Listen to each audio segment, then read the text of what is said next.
You are listening to Therapist Unplugged for straight talk on life, relationships, and mental health. I am your host, Laurie Poole, licensed professional counselor with the Montfort Group in North Dallas. Each episode will feature the unplugged views of guests and fellow therapists as we navigate hot topics, therapy trends, and the world around us. Hello, everyone, and welcome to Therapist Unplugged. I'm Laurie Poole, therapist at the Montfort Group in Plano, Texas. And today my guest is Angela Johnson. Angela is a Practicum fellow here at the Montfort Group in training to become a therapist. And I thought it would be fun to chat with Angela today to hear more about her background, what's brought her to therapy, and also to hear more about what it's like to be in this environment at the Montfort Group and getting ready to see her first clients in December. So welcome, Angela. It's so nice to have you here Thank today. you. Yes, I'm honored to be here. What brought me to counseling is I started my career in education 20 plus years ago. I decided that I wanted to go into counseling at a probably in early 2000 and started the degree. It was put on hold because I was having a challenging pregnancy. So I Mhm. put it kind of on the back burner. Um, and then thought, well, when she starts school, I'll go back and finish. And then I had an unexpected divorce. And then life happened. And here we are, almost 20 years later. I decided after she graduated from school to pick it back up and kind of do something for myself after raising children for so many years. So I got to work, got my transcripts together, realized that nothing transferred. I had to start from scratch. So Oh here I boy. was at almost 50 years old, starting over. But I was really excited because it gave me something new to kind of focus on after Mhm. children leaving home. So yeah, I got busy. Uh, Now I'm, finished with all my coursework. I've taken my state licensure exam. I really all I have left is just completing my hours, and I thankfully landed at such a wonderful place here at Montfort Group to do that. So I'm really Mhm. excited to be So you here. so you will be finishing, if I understand correctly, you'll be finishing everything. You will officially graduate in December. Is that right? Do I have that right? Or No, I will graduate in May. I officially okay. start seeing clients in December. So December Okay. 8th is my first day to actually see clients.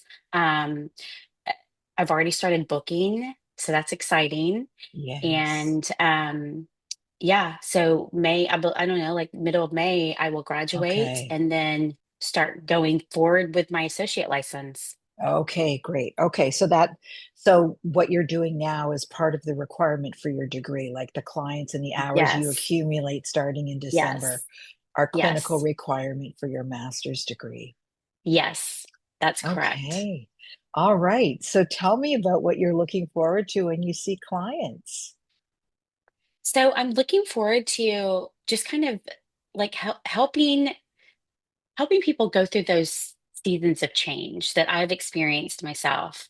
That Mhm, whether it be relationship challenges, divorce, mhm. single parenting, co-parenting, blending families. I feel like I've got experience in all of that in my personal life, and I'm really excited to share that walk with others. When you've had that kind of life experience, I think it can really bring a richness into the therapy room when you're working with clients because you speak from your own experience. You also have, you know, a skill set in terms of listening, helping clients evolve the relationship with themselves, which I think is such a big, big part of therapy.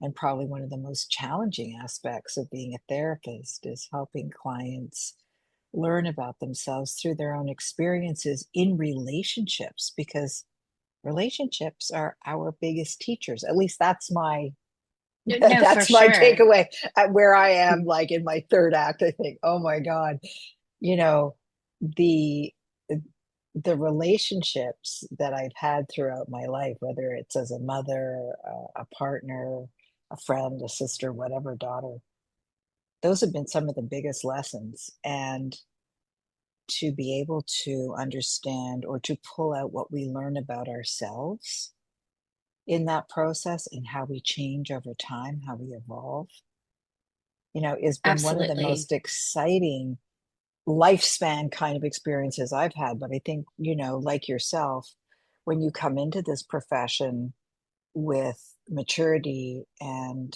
you've been through a few things, Yeah. it brings a Yeah. richness to the therapeutic experience for clients.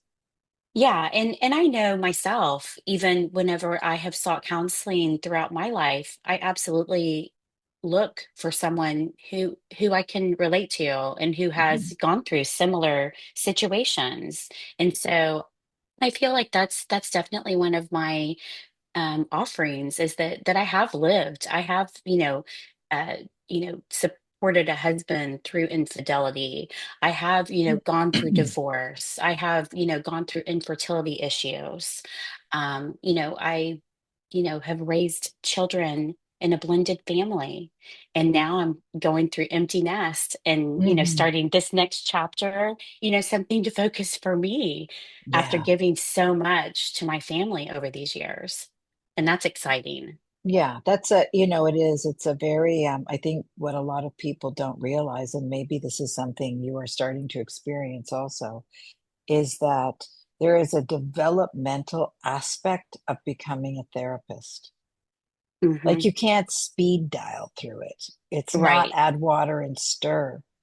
And every client that sits in front of you is someone from whom you can learn. Yes, absolutely. And that's what makes it such a rich and challenging career and profession. It's a calling, really. I think those of us who love what we do, it's not a It job, really it's a is. calling. It really is. And like I said earlier, I started this process, um, I think my transcript said 2001. Mhm. And so I've wanted to do this for myself for a long time and putting my family and children first, over the past 20 something years. Now I felt like it was time for me to do something that I can, give back. What are you So is there anything in particular that you're really looking forward to in terms of, you've talked like subject areas or experiences? I know you've talked about transition, and anyone who's listening can go to the montfortgroup.com and read more about Angela's profile and her experiences and what she looks forward to sharing with clients. But I'm just curious if there's anything in particular that you feel like you really have some insight and experience to help accompany clients through that. I'm thinking of what you wrote on the website yeah. about transition. Yeah. So really, I think that I have a lot to offer the woman in transition, whether that be going through a marriage with challenges, raising children, even being stay-at-home mom, supporting your husband. On the flip side of that, the husband that maybe is carrying the burden of and weight of the whole family and maybe feels like he has to be this perfect person but feels the pressures that are really like coming on. I know the flip side of that too, just supporting my Mhm. husband over the years, going through co-parenting when you're in this blended family. That's That's so that, important. and that can be such a challenge for Oh so my many folks who goodness. land in the office is the co-parenting. Well, in the blending of the families, because it's not, Mm. you may, fall in love with someone, but they do, if they come with children, that is a whole nother level of Oh yeah, blending that it's not always something that you expect. and it's not And always blended. It I isn't. mean, And it can be very challenging. And I think that's something that a yes. lot of people, need to work through to find that cohesiveness and blending so that it works and it's a positive factor instead of a negative factor pulling a couple apart. For listeners who may be experiencing the challenges of co-parenting in a blended family, or partners who don't know what their job description is Yes. with their loved one's children, that kind of thing. What advice would you have? Like when you think about your own experience, I'm curious about, what comes to mind in terms of recommendations or just kind of advice you would give people going through that I think it's experience. I think it's very important to set boundaries early. And what I mean by that is when you come together and you've got, his children, her children, don't rush into our children because it isn't always going to happen to be our children. Mhm. You may get lucky and it may just merge together seamlessly, but it's not something that you should expect overnight. There are boundaries there, and you need to be respectful of each other's boundaries, like disciplining and, just scheduling, just the schedules, because a lot of times, this blending of this family, you're coming from, they were a single parent for so long and they've got their own like structure, and then this side has their own structure. And so coming together, if you go move too quickly and try to blend it too quickly, I think that's where sometimes it can get a little eruptive Mhm. and really delay any type of cohesiveness that may happen because the kids don't Yeah, necessarily appreciate the the pushing together so quickly. And so I you think, got to be yeah, sensitive about that and just, observe that there are boundaries and you know, that's something that the couple should discuss, beforehand too. that is excellent advice. I cannot tell you the number of times I have been in the company of a couple who actually didn't discuss what the vision would be like what their Yeah. vision is of coming together, because just because those two people are in love, to your point, doesn't mean that all the other family members are going to feel the same way. And people are going to move in their own time, space, and rhythm. Yes. And you can't force it. And you're quite right. If you go too fast, it will backfire. Yes. Kids need time, the couple needs time. It becomes a new system. It's like you're blending two family systems, Yes. to Yes. your point again, that has their own way of operating, communication styles, rules, expectations. Discipline is a huge issue Huge. in a blended Yes. family when two parents may have very different disciplinary beliefs and values, Hmm. styles. Anything you want to say about discipline? Because that seems to be a really big topic Well, for a lot of I think parents. that's probably one of the, I would say, a primary boundary that needs to be established. I mean, in my own experience, my husband and I, we made it to where, I disciplined and corrected my children, and he disciplined and corrected his children. That way, there was no like cross Yeah. because he does have a different style than I do.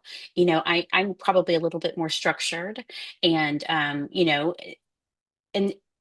when we blended, and this was like 15 years ago, so they were very young. Um, it just I feel like that was a primary thing that I wanted to focus on. It's like, these are our children, together, but I will correct these, you will correct yours. And then it worked really well for us. And on the note, I have several friends that have gone through the similar thing, and their marriages did not last because the blending did not work because there was cross boundaries. Well, statistically, that is supported because the failure rate of second marriages is about 65%. Yeah. And when children are not getting along, when there's tension and friction and conflict between a bonus parent and their partner's children, Hmm. boy, that can just bring the whole vibe of the house right down. And then one parent feels like they have to make a choice, like they feel caught in the middle. It's just Yes. it can Yes. really in the vernacular be a shit show. Just a shit show. Absolutely. Yeah. I think another very important boundary that I set was that I was never ever going to try to take place of their mother. Hmm. I was always Angela, and Eric was always Eric. He was never, we never, even though like our children were very young.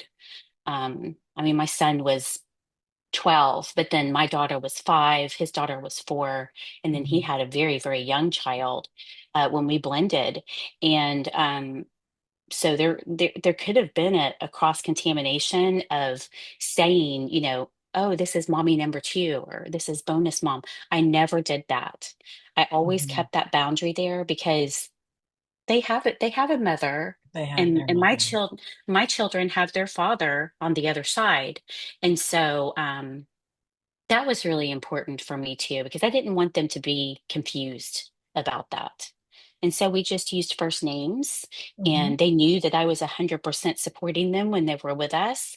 But, you know, they also knew that they had mommy at the other house. And I think that that was very Yeah. important. It seems to me that's one of the biggest challenges is that children fear that their parent is going to be replaced by this other person, Absolutely. and their loyalties can feel divided. And in fact, many children really want their parents to get back together again. Oh, So I'm sure that's there's it. there's that whole dynamic that doesn't get spoken, I think, very openly. And so, yeah, there's a lot of issues sort of on the surface of the water, but it's what doesn't get said or what doesn't get expressed. And I think having that vision of how you want the family to operate, as you say, the boundaries, and also Hmm. understand what my role as the other adult in the house is going to be, whether Hmm. it's discipline, scheduling, communication with the other spouse, the ex spouse. I mean, it's all of that. It's quite a minefield for many people to It really navigate. is. And then, moving on, another, topic I'm very, you know, close to is just that transition in life when your children leave.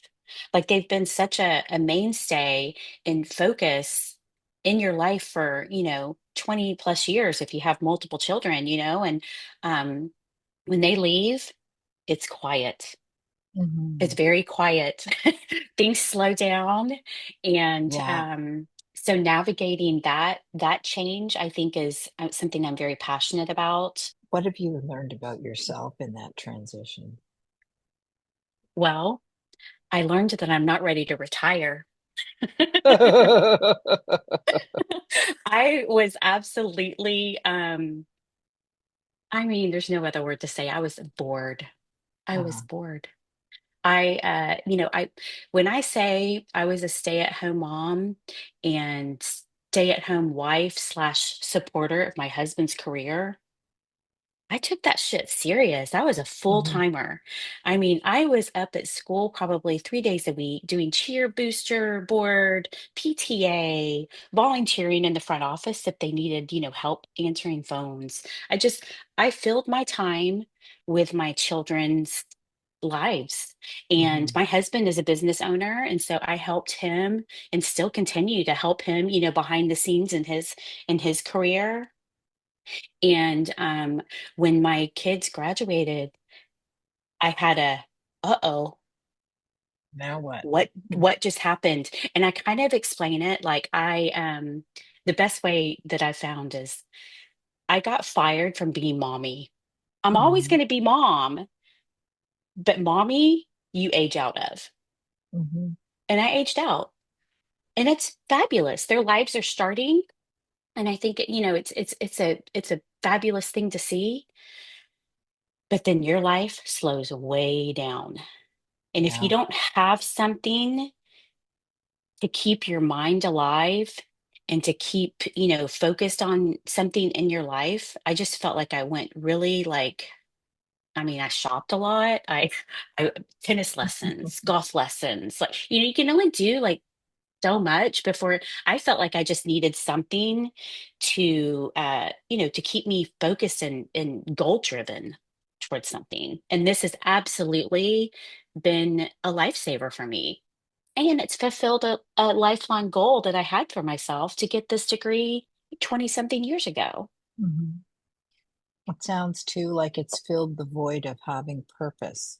When you have Hmm. children, so much of your day when they're living at home, so much of your day is around their activities and getting them Yes, from one place to another and supporting them, and then they leave. And there's this void of, well, who am I now? Because so absolutely. much of, and I think that's true, whether you've been home full time, I think you definitely feel it keenly because that's been your job description. Yes. And even if you've worked, there is still something about kids leaving home, etc., except that the workplace remains intact. And I think Yeah. it's a little, you still have purpose. You go to work every day, there's a structure and there's something about that. But when you've been at home full time and kids leave, it can almost be surreal. And I think a lot of parents, men too, go through Absolutely, this men too. milestone thing of, oh my God, my kid is launched. Now what? Now Right. what does that mean for us as a couple? Uh-huh. Oh, now we have Absolutely. time. Oh my God, we could have sex in the hallway. It's not a problem. Like we, it's like a Right. kind of Right.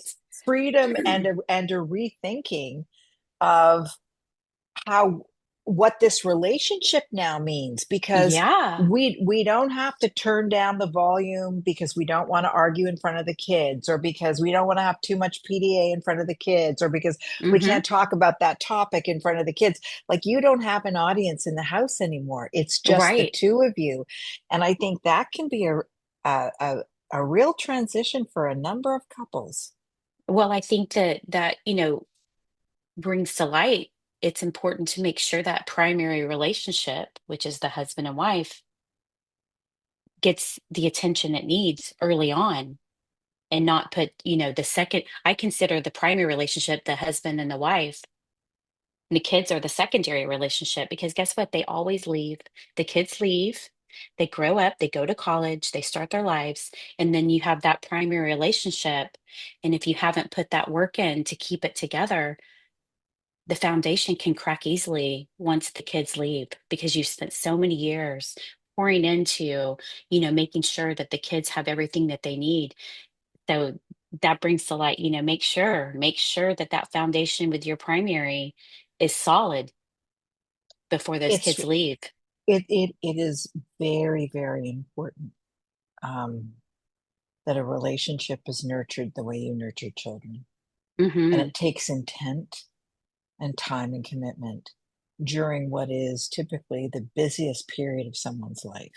Yes, One of the things that I like to think about or sort of reflect on is that children watch how their parents treat each other.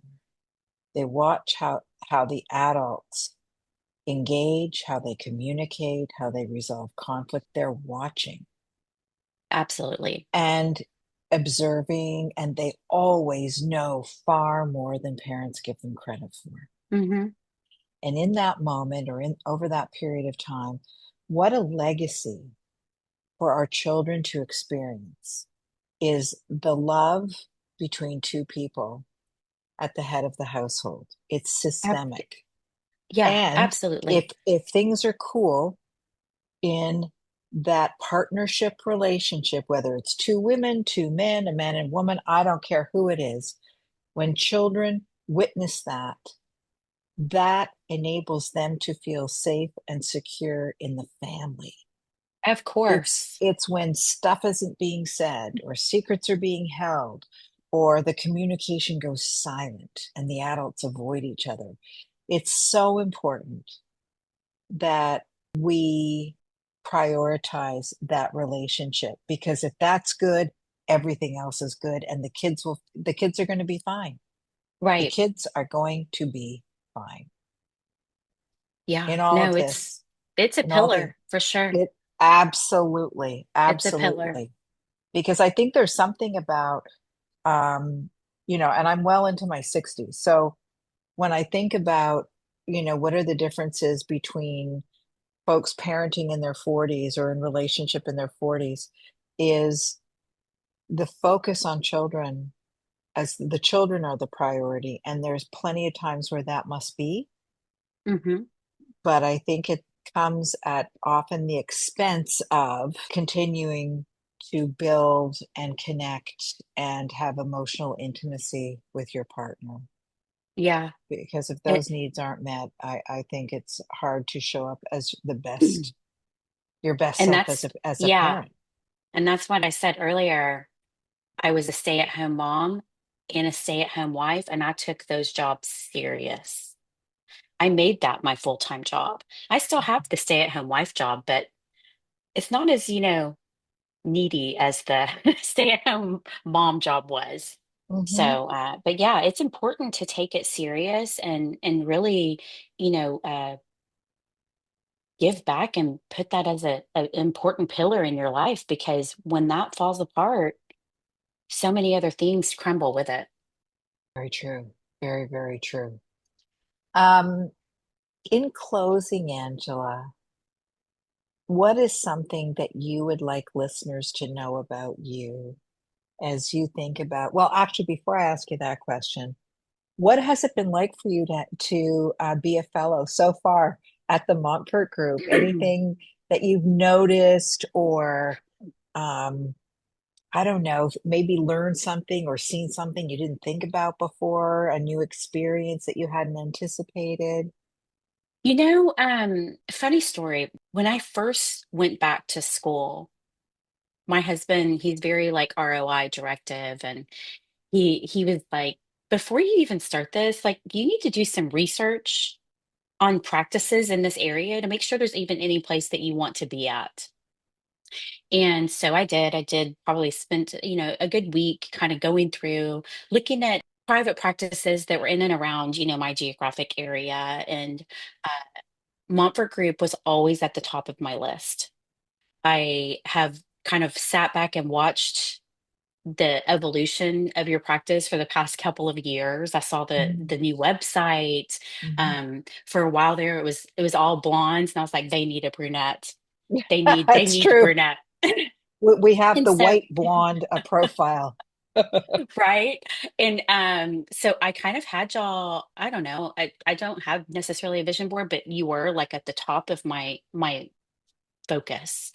And so when it came time to find a practice to get my practicum hours at, of course I called Corey first. And I'm so blessed that she took my meeting. And when we came in, everything just, was perfect fit, like our personalities merged well. And I'm honestly so thankful she took a chance on me because I know she's never taken a practicum level student before. And like I said, even though I already have my state licensure, I have to clock these hours, just Mhm. part of the state requirement. And so that's where I'm at. And then, I'll continue on after I graduate with my associate level hours. And, I feel like I landed where I was supposed to land. And I'm so thankful. I've learned a lot so much uh, already, just being in the office and kind of seeing how everything, works, Mhm. attending the team meetings and Mhm. meeting, specialists in the area. It's been really exciting for me. It's kind of like having, I